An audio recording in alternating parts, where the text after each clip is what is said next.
Maringi Singjuni. Pai nama cam.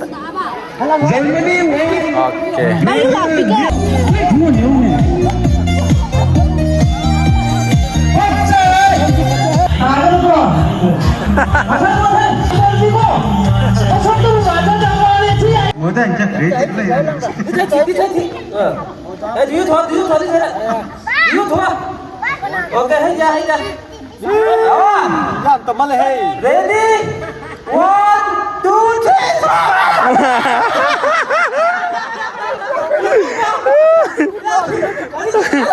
Replay.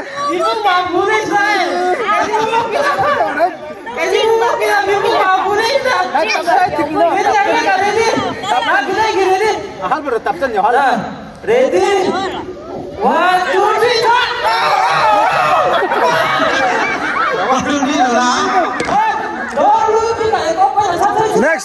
Next. Miguel tu lu dia. Tao không chủ ra trả lời đâu. Anh đi đâu?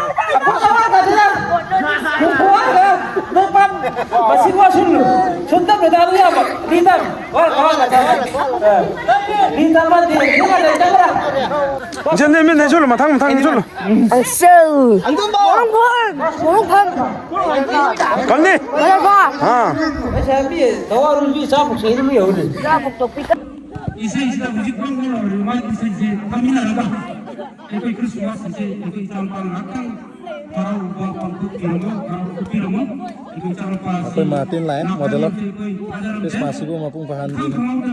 Lamnya jago itu bukan jampan namzi herga lupi baра고 ini jampan ipirial kita mata kapiro ini Christmas ki komite ki cycle ki nurutsan Ako'y Martin na. Maling kita ko'y sa ito eh.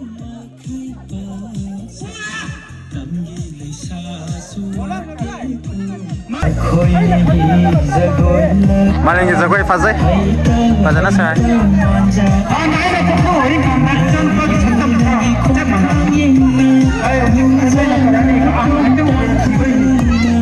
Martin gi pabung sina ima. Ma sida amta yeng diro. Ai vlog tawage.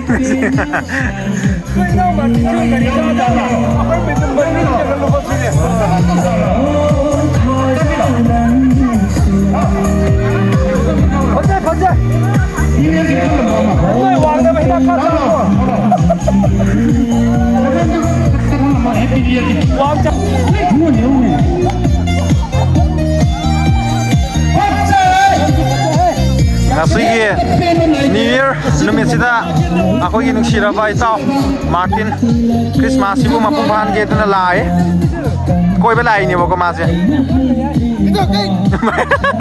magi video nam daw sore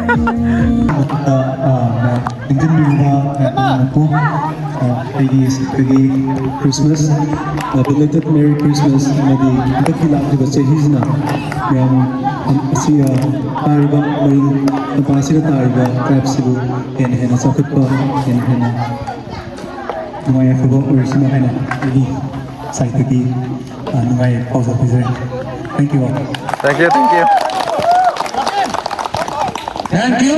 Ay jangan lupa. Ako'y maringgile sabi sing sukra wang na bahon na ro ko.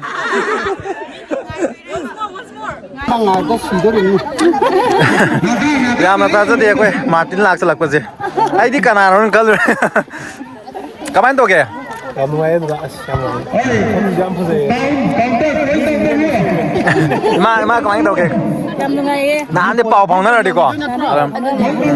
Aja na silang to ba yam ni ba to surprise na lag sa le. Ako jam harau le ko Martin lag sa. Ako'y maringi singju ni ko. Kamain to ke mahau je. Thank you. Maringi singju ni. Pai nama cam. Oke.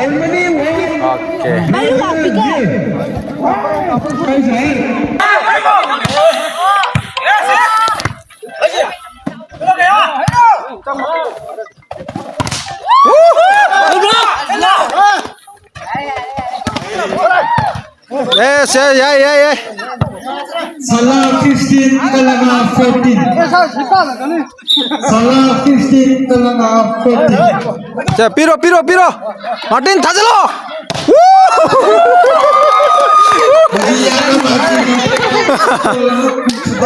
빠제.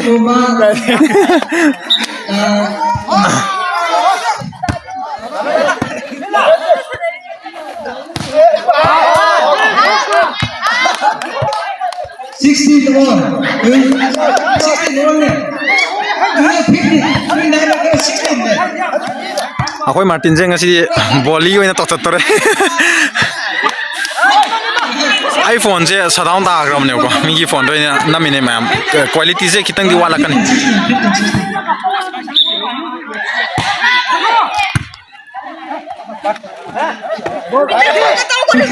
oye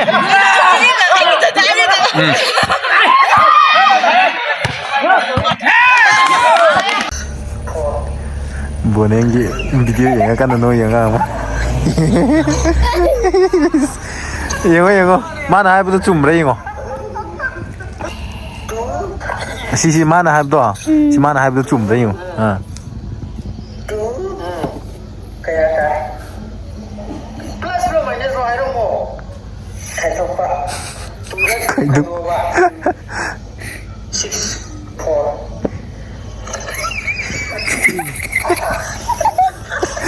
Tuh mana tuh burung. makan di 2 minus 2 4 hai Siung kau ide je. 2 minus 2 4 hai cumra Cuma. ja Tu mana tu phun ni no. nang na ke Si kaya ni siung nang dia. nung mai di to kini na kang bra da nang gyan ta bra gyan ta bra ba nung mai li to kani ab da Saya gini dia mai.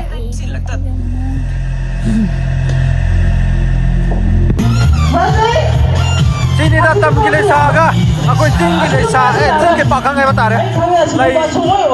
Marah ni kami. Dah tolong. Macam mana no? Tolong. Lai bau macam cik bahaya tak? Ada tu. Macam mana? Mana kami? Sudah ada yang mau di ijar kita kami. Tarama. Adik kita yang kami. Ni sini pak. Ni sini apa? Satu kita yang apa? Tanah kali itu masih besar ni ko. Pasal tu macam apa ni? Dia itu macam apa? Dia itu macam apa? Haulah. Kau jangan berapa kita untuk pasal. Jangan cakap kami jangan ni. Kami jangan.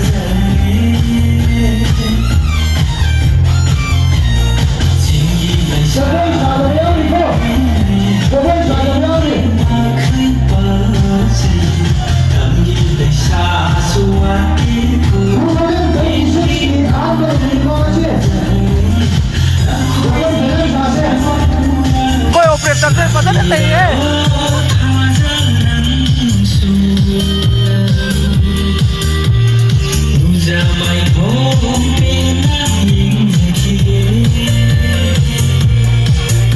Lai ma pi dore ba ko video nam thar na kam ta pi tha ke Sidik kana na pi gani kore Orang bahaya juga satu lagi.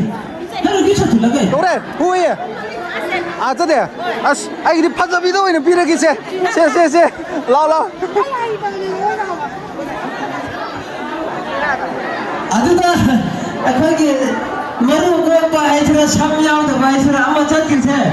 Arai betul tu. Sisa hospital lagi saja tu bahaya. Ikut itu thora agak dah. Ina ini. Amana kan macam ni. Siapa sih? Hey.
ꯑꯩꯈꯣꯏ view ꯄꯣꯏꯟꯁꯦ ꯀꯥꯗꯕ ꯀꯨꯏꯔꯦꯀꯣ ꯉꯁꯤꯁꯤꯅ ꯀꯨꯏꯔꯕ ꯃꯇꯨꯡꯗ ꯉꯁꯤꯁꯤꯅ ꯑꯃꯨꯛ ꯑꯍꯥꯟꯕ ꯑꯣꯏꯗꯣꯏꯅꯤ ꯉꯁꯤ ꯀꯨꯝꯁꯤꯒꯤ ꯆꯍꯤꯒꯤ 2026ꯀꯤ view point ꯌꯦꯡꯕ ꯑꯍꯥꯟꯕ ꯑꯣꯏꯗꯣꯏꯅꯦꯕꯀꯣ ꯑꯩꯒꯤꯗꯤ ꯀꯥꯗꯕ ꯀꯨꯏꯔꯦ ꯐꯖꯩ ꯑꯁꯣꯝꯒꯤꯗꯨ ꯑꯃꯨꯛ ꯌꯦꯡꯒꯦꯀꯣ ꯑꯁꯣꯝꯒꯤꯁꯦ ꯁꯨꯃꯥꯏꯅ ꯂꯩꯔꯦ ꯃꯤꯁꯨ ꯃꯌꯥꯝ ꯂꯥꯛꯅꯩ ꯍꯟꯗꯛꯇꯤ ꯈ꯭ꯔꯤꯁꯃꯥꯁꯀꯤ ꯑꯣꯏꯕꯒꯤꯀꯣ ꯀꯦꯝ ꯀꯩꯀꯥ ꯂꯣꯏꯅ ꯑꯦꯂꯥꯎ ꯇꯧꯈ꯭ꯔꯦꯕ ꯑꯗꯣ ꯈ꯭ꯔꯤꯁꯃꯥꯁ ꯂꯣꯏꯈ꯭ꯔꯕꯅꯤꯅ ꯑꯃꯨꯛ ꯌꯥꯔꯔꯣꯏ ꯑꯁꯣꯝꯒꯤꯁꯤ ꯌꯥꯝ ꯐꯖꯩ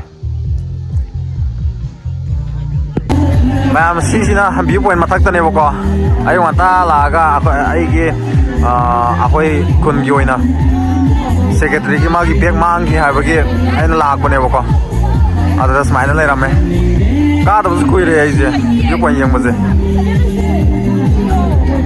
ꯁꯨꯃꯥꯏꯅ ꯇꯝꯒꯤ ꯏꯆꯤꯟ ꯏꯅꯥꯎꯁꯤꯡꯈꯣꯏꯒ ꯑꯩꯈꯣꯏꯒꯤ ꯆꯤꯡꯒꯤ ꯏꯆꯤꯟ ꯏꯅꯥꯎꯁꯤꯡꯈꯣꯏꯒ ꯑꯩꯈꯣꯏ ꯄꯨꯂꯞ ꯆꯥꯃꯤꯟꯅꯔꯦ ꯑꯅꯧꯕ ꯆꯍꯤꯅꯤꯅ ꯂꯥꯛꯄꯁꯤꯗꯀꯣ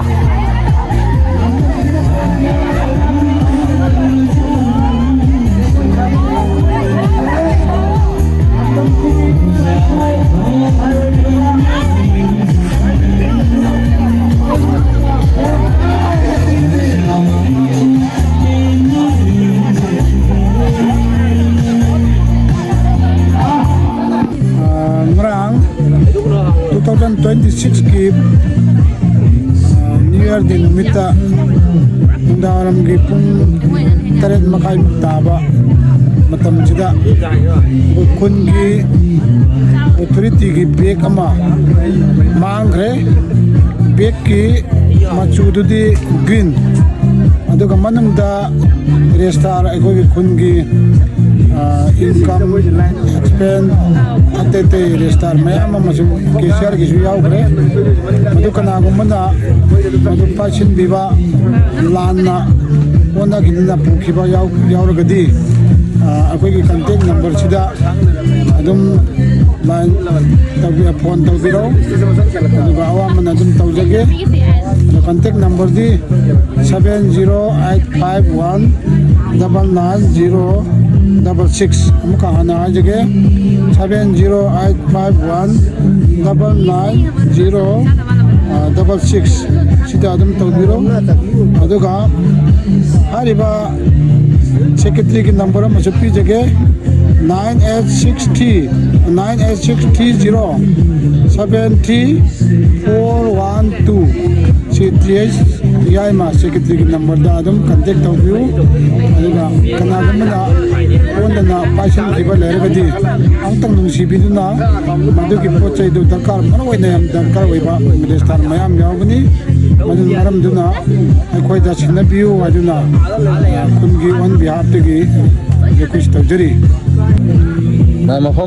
ꯃꯐꯝꯁꯤꯅ ꯑꯩꯈꯣꯏꯒꯤ ꯐꯨꯅꯥꯜ ꯃꯔꯤꯡꯒꯤ ꯚ꯭ꯌꯨ ꯄꯣꯏꯟ ꯑꯣꯏꯗꯣꯏꯅꯦꯕ ꯚ꯭ꯌꯨ ꯄꯣꯏꯟ ꯃꯐꯝꯗꯨꯗ ꯑꯣꯏꯗꯣꯏꯅꯦꯕꯀꯣ ꯑꯗꯨꯒ ꯁꯤꯅ ꯄꯥꯔꯀꯤꯡ ꯂꯩꯔꯦ ꯄꯥꯔꯀꯤꯡꯁꯤꯗꯒꯤ ꯆꯪꯁꯤꯜꯂꯛꯑꯒ ꯁꯤꯒꯤ ꯃꯐꯝꯁꯤꯗ ꯑꯣꯏꯗꯣꯏꯅꯦꯕꯀꯣ ꯁꯤꯒꯤ ꯃꯐꯝꯁꯤꯗ ꯑꯣꯏꯗꯣꯏꯅꯦꯕꯀꯣ ꯉꯔꯥꯡ ꯅꯨꯡꯗꯥꯡ ꯃꯣꯏꯅ ꯁꯣꯏꯈꯤꯕꯗꯒꯤ ꯄꯨꯅꯈꯤꯕ ꯑꯣꯏꯔꯝꯕꯁꯨ ꯌꯥꯏ ꯃꯌꯥꯝ ꯂꯧꯈꯤꯕ ꯃꯤꯁꯛꯇꯨꯗ ꯑꯣꯔ ꯁꯣꯏꯗꯅ ꯄꯨꯈꯤꯕ ꯃꯤꯁꯛꯇꯨꯗ ꯀꯩꯅꯣ ꯇꯧꯅꯕ ꯁꯤꯌꯔ ꯇꯧꯕꯤꯌꯣꯀꯣ ꯌꯥꯎꯅꯕ ꯁꯤꯌꯔ ꯇꯧꯕꯤꯌꯣ ꯑꯗꯨꯒ ꯃꯥꯒꯤ ꯑꯋꯥꯃꯟꯁꯨ ꯑꯗꯨꯝ ꯑꯩꯈꯣꯏꯅ ꯈꯨꯟꯒꯤ ꯑꯣꯊꯣꯔꯤꯇꯤꯁꯤꯡꯒ ꯈꯨꯟꯒꯤ ꯆꯤꯌꯔꯃꯦꯟ ꯉꯥꯛꯇꯅꯦꯕꯀꯣ ꯁꯤꯗ ꯂꯩꯔꯤꯁꯦ ꯃꯣꯏꯅ ꯑꯗꯨꯝ ꯑꯋꯥꯃꯟꯁꯨ ꯑꯗꯨꯝ ꯇꯧꯕꯤꯒꯅꯤ ꯍꯥꯏꯌꯦꯕꯀꯣ ꯃꯌꯥꯝ ꯑꯗꯨꯗꯤ ꯚꯤꯗꯤꯑꯣꯁꯦ ꯕꯦꯛꯇꯨꯒꯤ ꯂꯧꯈꯤꯕ ꯃꯤꯑꯣꯏꯗꯨꯗ ꯌꯧꯅꯕ ꯁꯤꯌꯔ ꯑꯝꯇꯗꯤ ꯇꯧꯕꯤꯔꯝꯃꯨꯀꯣ ꯃꯌꯥꯝ ꯁꯤꯗꯤ ꯐꯪꯗꯕ ꯌꯥꯗꯦ ꯈꯨꯟꯒꯤ ꯐꯥꯏꯜ ꯑꯔꯨꯕ ꯐꯥꯏꯜ ꯂꯣꯏꯅ ꯌꯥꯎꯔꯤꯕ ꯉꯥꯛꯇꯅꯤ ꯑꯗꯨꯅ ꯐꯪꯗꯕꯗꯤ ꯌꯥꯗꯦ ꯃꯌꯥꯝ ꯁꯤꯌꯔ ꯑꯝꯇ ꯇꯧꯕꯤꯌꯨꯀꯣ ꯔꯤꯀ꯭ꯋꯦꯁ ꯇꯧꯖꯔꯤ ꯑꯩꯈꯣꯏ ꯀꯣꯌꯝꯆꯟ ꯕꯣꯅꯦꯝ ꯍꯣꯁꯄꯤꯇꯥꯜꯒꯤ ꯊ꯭ꯔꯨꯗꯒꯤ ꯑꯩꯈꯣꯏ ꯔꯤꯀ꯭ꯋꯦꯁ ꯇꯧꯖꯔꯤꯀꯣ ꯁꯤꯗꯤ ꯑꯔꯨꯕ ꯊꯕꯛ ꯑꯃꯅꯤꯅ ꯐꯪꯗꯕ ꯌꯥꯗꯕꯅꯤꯅꯀꯣ ꯑꯔꯨꯕ ꯄꯣꯠꯆꯥꯛ ꯑꯔꯨꯕ